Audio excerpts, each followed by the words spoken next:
Hello everyone, good morning. কেমন আছো তোমরা সবাই? আশা করি তোমরা সবাই ভালো আছে। যে জন জায়গার থেকে আমার এই ছোটো মিনি ব্লগটা দেখছো, আশা করি যদি তোমাদের ভালো লাগে তাহলে একটা কমেন্ট করে দিয়ে যাও। এই যে সকাল সকাল আমাদের ছোট্ট মিনি ব্লগ, মা আর ছেলের। সকাল সকাল উঠে গেছি, তারপরে বাকি কাজগুলো করছি। জলের বোতলগুলো এই যে ভরে নিচ্ছি তাড়াতাড়ি করে। আর গোটা দিনের মতো আমিও তো পার্লার চলে যাব, আর ছেলেও স্কুল যাবে। আর পরে বোতলকে এই ঘরে থাকলে কী বলতো জলগুলো খাওয়া হয়, আর নিয়ে পরে উঠে সবসময় খাওয়াটা হয় না, তখন জল খাওয়া হবে না। আর নিয়ে পরে যদি বেডে বসি, আর বেডটা মোটামুটি কালকে রাত্রেবেলা ভালো করে ঝেড়েছিলাম, আজকে তেমন কিছু নেই। তারপরে অল্প হালকা করে করে দিই, তেমন কিছু বেডের ভিতরে তেমন নেই। রাত্রেবেলা ভালো করে টান টান করে পেতেছি। এখন সেই রকম তো ঠান্ডাটা লাগেনি।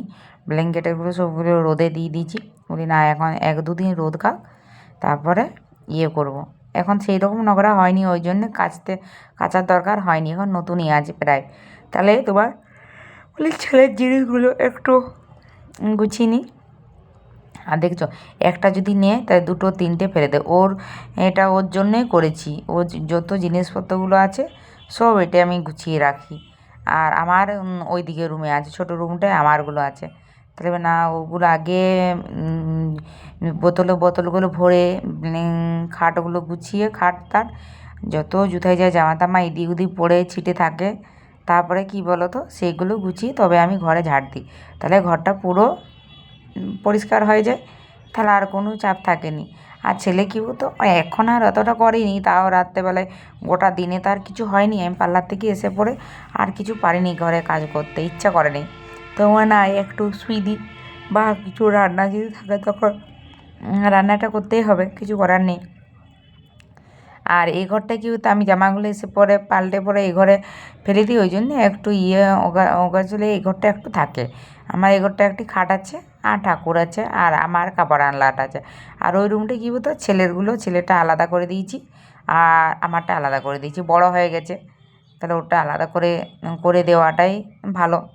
তাহলে আমি ওটা ছোটোর থেকেই করে দিয়েছি, ওর আলাদা আমার আলাদা। তাহলে ও এই ঘরে এসে পরে কোনো ওর জিনিস খুঁজবে এরকমটা হয়নি। আর এখানে আমার কদিন যেন আমাদের শ্বশুরবাড়িতে মানুষ মারা গেছে। হয়তো আশা করি তোমাদের সবাই ওখানে মানুষ মারা গেলে হয়তো ঠাকুর পূজা কেউ করনি। আমরাও কিন্তু মানুষ মারা গেলে কী বলতো ঠাকুর পূজা করিনি। এখন 11 দিন পর্যন্ত পুজো হবে নি। আর আমার যদি না পুজো টুজো না করি না, আমার মনটা ভালো লাগেনি। পুজো মানে প্রতিদিন সকালবেলা আমার 8:30টায় চান হয়ে পুজো হয়ে যায়, আমার মন ভাল লাগে না তাহলে। আর পুজো করলে সকাল সকাল চান করে পুজোটা করে দিলে আমার বেশ একটু ভালো লাগে।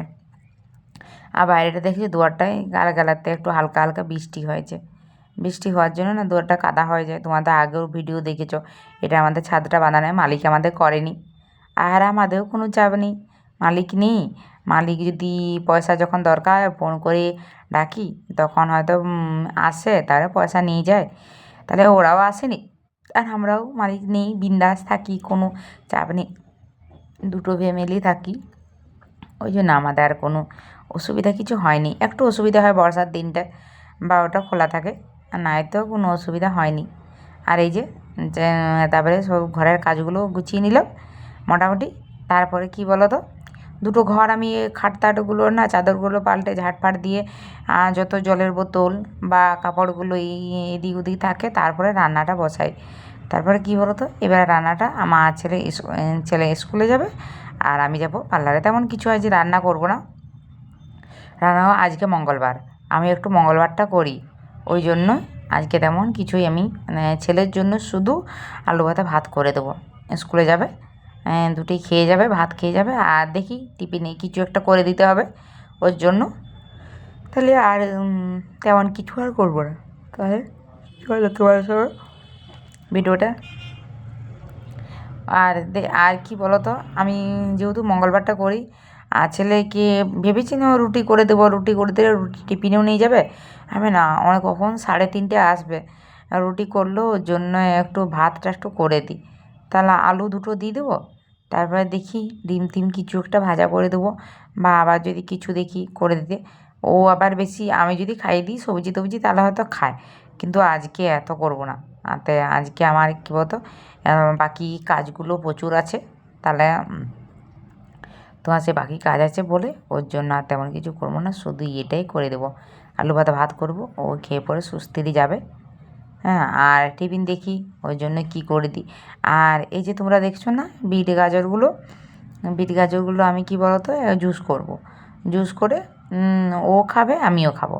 আর ছেলে কী বলতো আগে খেত না কিছু, কিন্তু এখন কি বলতো বেশ সুন্দর বিট গাজরগুলো আমার ছেলে বা খেতে শিখেছে।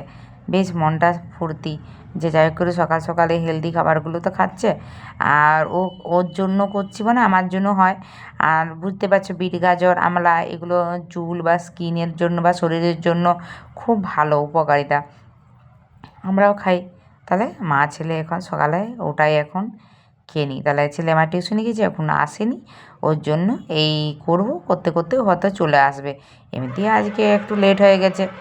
তারপরে চলো এগুলো কেটে নিই, তারপরে আমি করে পরে আর দেখো পুরো ভিডিওটা যদি একদম ভালো করে দেখায় তাহলে অনেকটা বড় হয়ে যাবে, তাহলে তোমাদেরও অত ভালো লাগবে না ভিডিওটা অনেক বড় করে দেখতে। আর দেখছো বিটটা আমি ছুরিতে ধার নেই, ভাবছি একটা অনলাইনে নেব, এখন বেশ সুন্দর উঠেছে না, সবাই হয়তো দেখি যে লিঙ্ক দিয়ে, বা এটা দেখছো একদম কাটা যাচ্ছে না। তারপরে যাই হোক করে কষ্টাকষ্টি করে কেটে পরে তোমাদের সঙ্গে এটা আমি শেয়ার করে নিই। দেখো জুসটা আমার হয়ে গেছে, জুসটা হয়ে গেলে এই যে এই রুমালটা প্রতিদিন রাখি, রেখে যে হলুদ দিয়ে একটুকু, তাহলে হলুদ দেওয়ার জন্য একটু দাগ হয়ে গেছে, আর এটা রুমালটা করে বেশ ভালো করে ছেঁকে নিই। ছেঁকে পরে আর ওগুলো ফেলে দিই, ওগুলো আমি আর ছাকার পর ওইগুলো অনেকজন দেখবে রুটি করে বা কেউ হয়তো কোনো কিছু করে পরে খায়। আর দেখছো কতটা জল দিয়েছি অবশ্য, আর বেশ ভালো এই